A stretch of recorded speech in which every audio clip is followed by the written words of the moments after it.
Qadian, 1889. Une petite ville de la province du Punjab.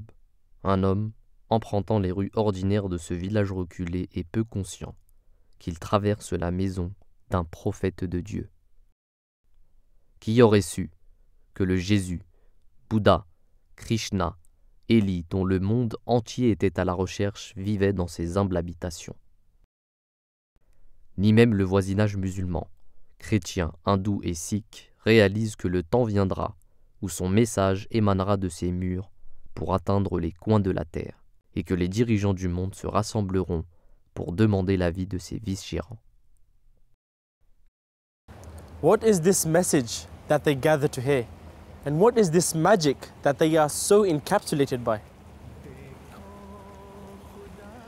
The National Peace Symposium is a major event in the Jamaat calendar, the calendar of the Ahmadiyya Muslim community UK, and it brings together people from different walks of life, primarily from the field of politics, civic society and the world of faith, but it also brings together many people from charitable organisations from all walks of life, and the idea of the Peace Symposium is to promote the true message of Islam, to break down barriers between different community groups and to promote the understanding of different faiths, and in particular to ensure that people have a clearer understanding of what Islam is and what it stands for and the role that the Ahmadiyya Muslim community plays in promoting that true message of Islam. J'aime l'humanité avec un amour qu'une mère compatissante a pour ses enfants, et même plus que cela. Ce même message que le fondateur de la communauté musulmane Ahmadiyya a prêché est relayé aujourd'hui par sa sainteté Hazrat Mirza Masroor Ahmad, 5e successeur de la communauté. Un message d'amour, de paix, de tolérance et d'harmonie. It's a critical event, I would say.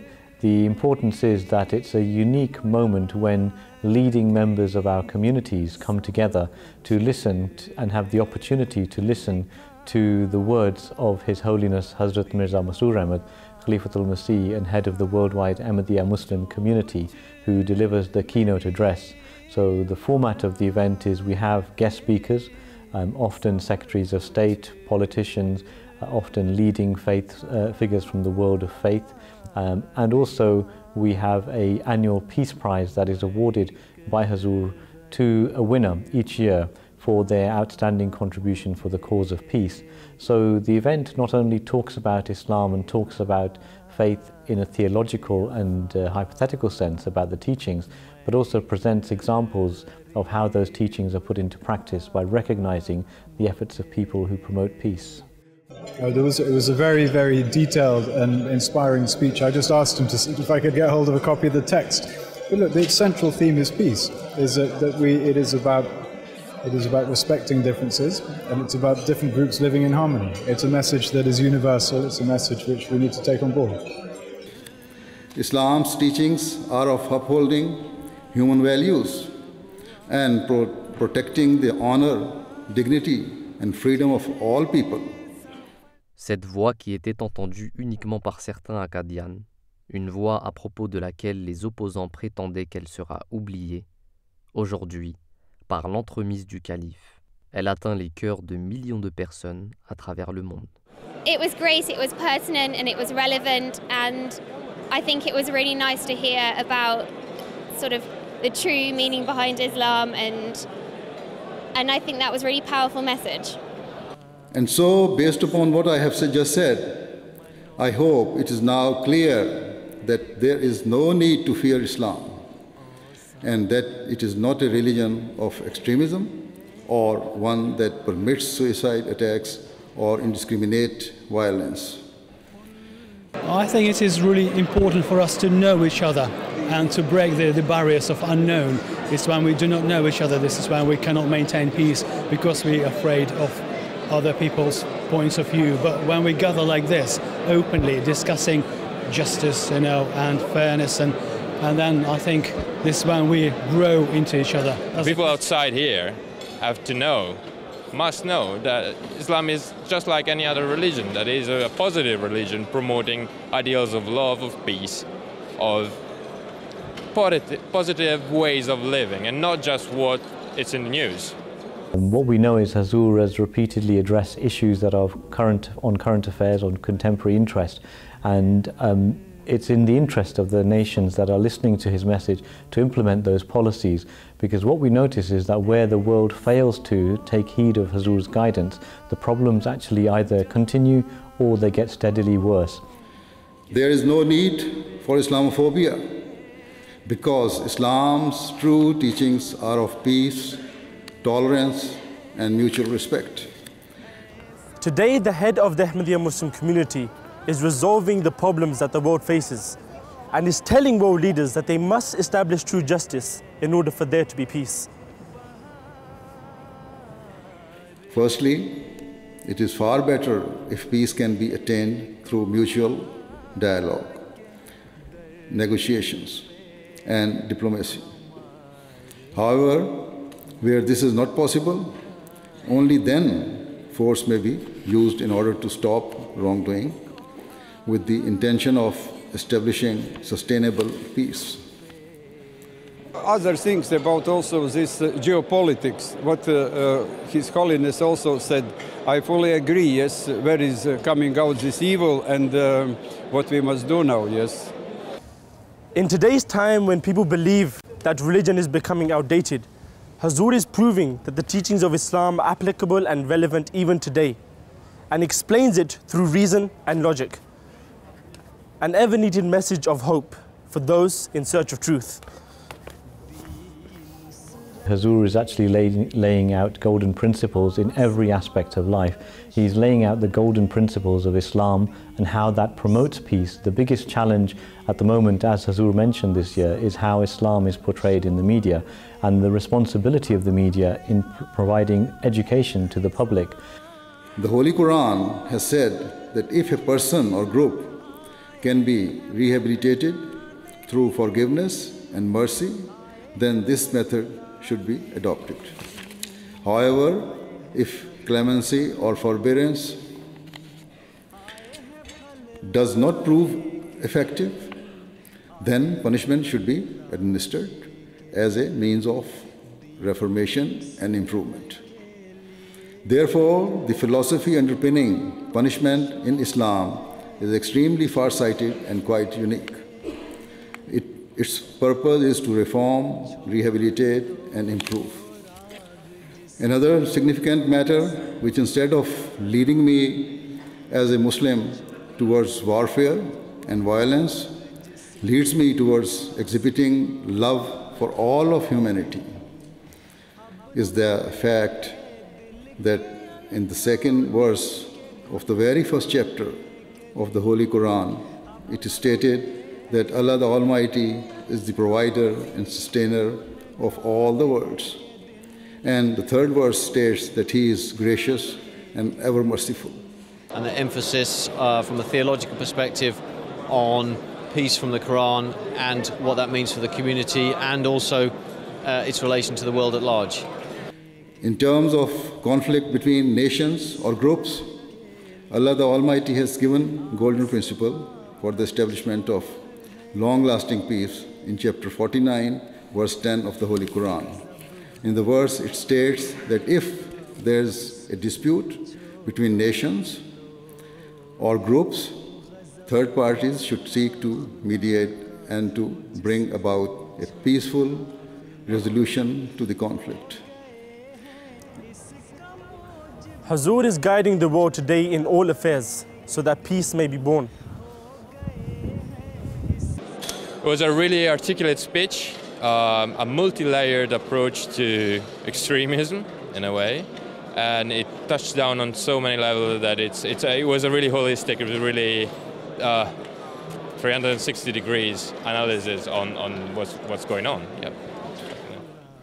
In the event of an agreement, all parties should act equitably.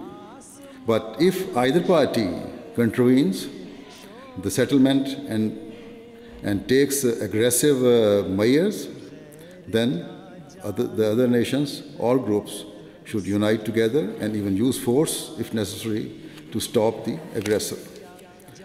However, once the aggressive party withdraws and adopts peace, they should not be unduly restricted, but should be permitted to move forward as an independent nation and a free society.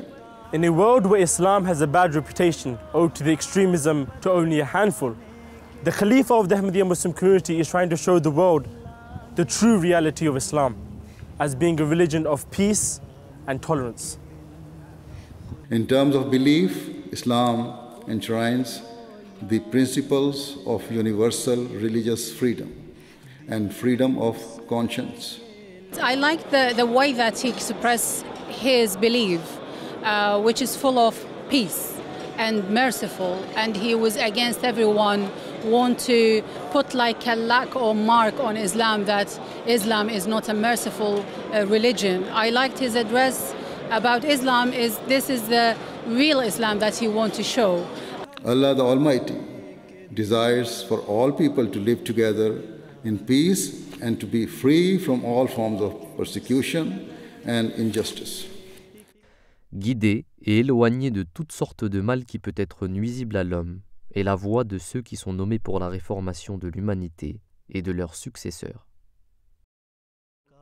Today we observe that the majority of governments or groups, whether Muslims or non-Muslims, involved in warfare are also claim that they are fighting for the sake of establishing peace.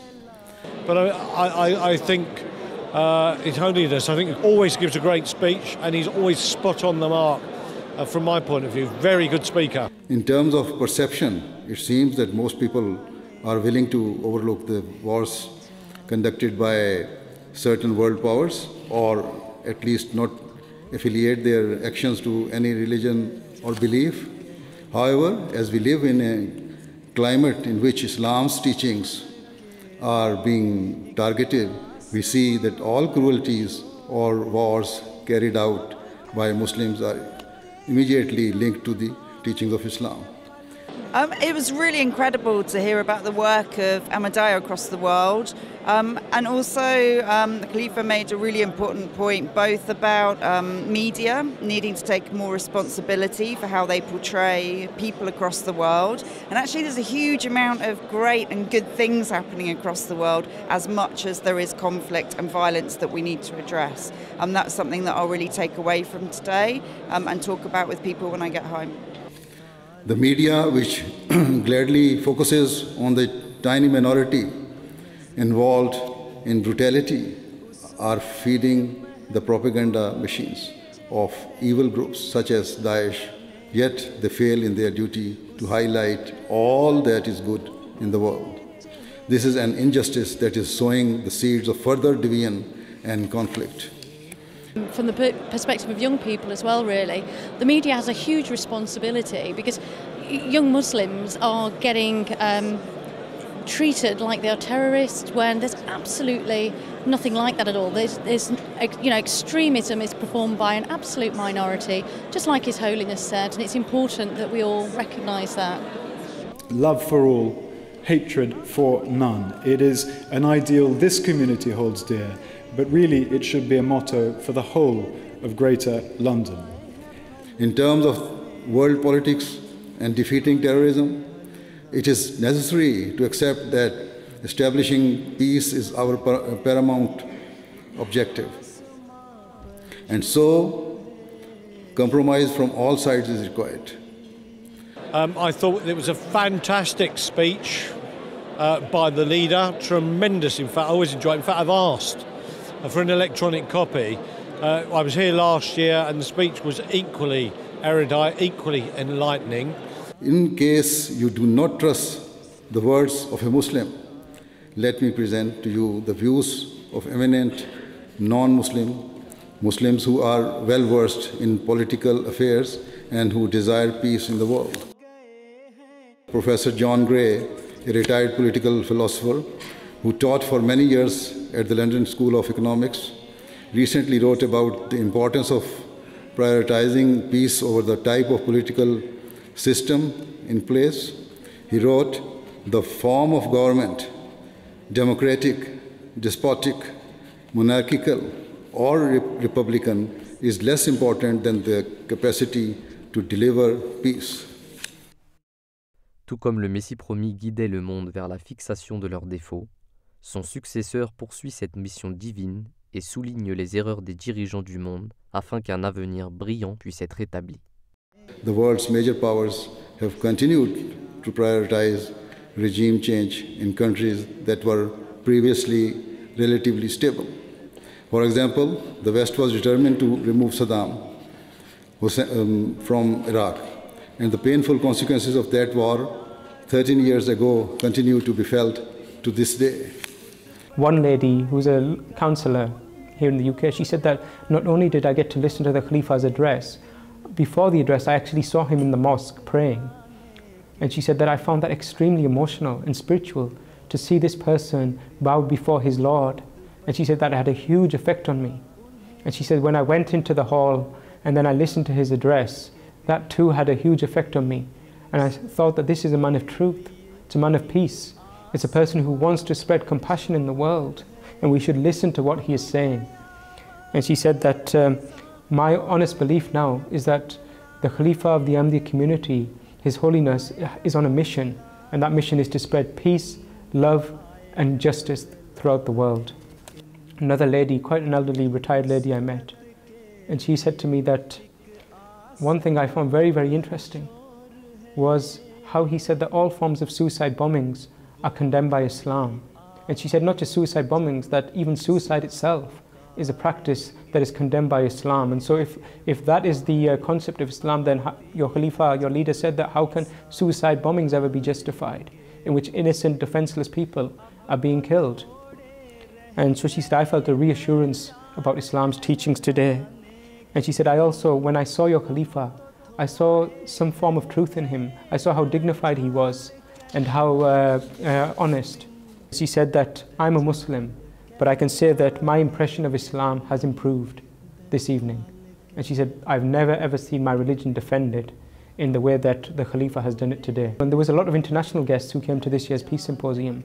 One of them was a professor who came from Portugal. And again, he was extremely pleased to have attended the event and to have had this opportunity to listen to Hazur's words and to meet him briefly afterwards. And he said that what I understood is that fear is a huge cause of, or the root cause of a lot of the problems that we face in the world. And the Khalifa said that we should set aside fear and instead we should learn about each other, we should understand. And those are the ways to break down that fear. And he said that Islam, the Khalifa, he quoted Hazur saying that Islam says that you should love every single person like a mother loves her child.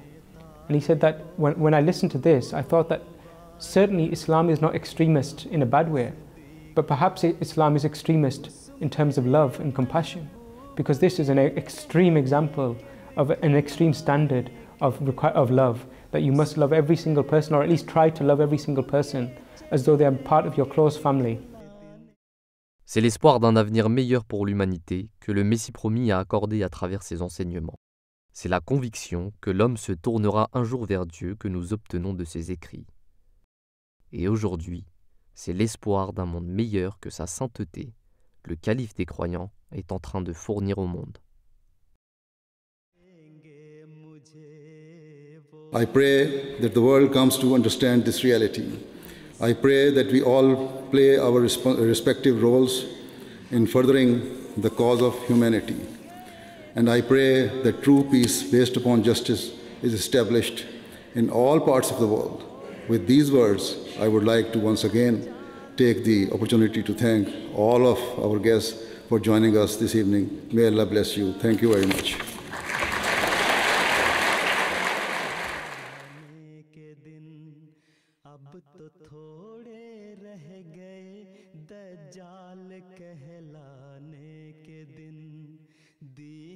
Nusrat के लिए एक आसमां पर शोर है अब गया वक्त खिज़ां आए हैं फल ला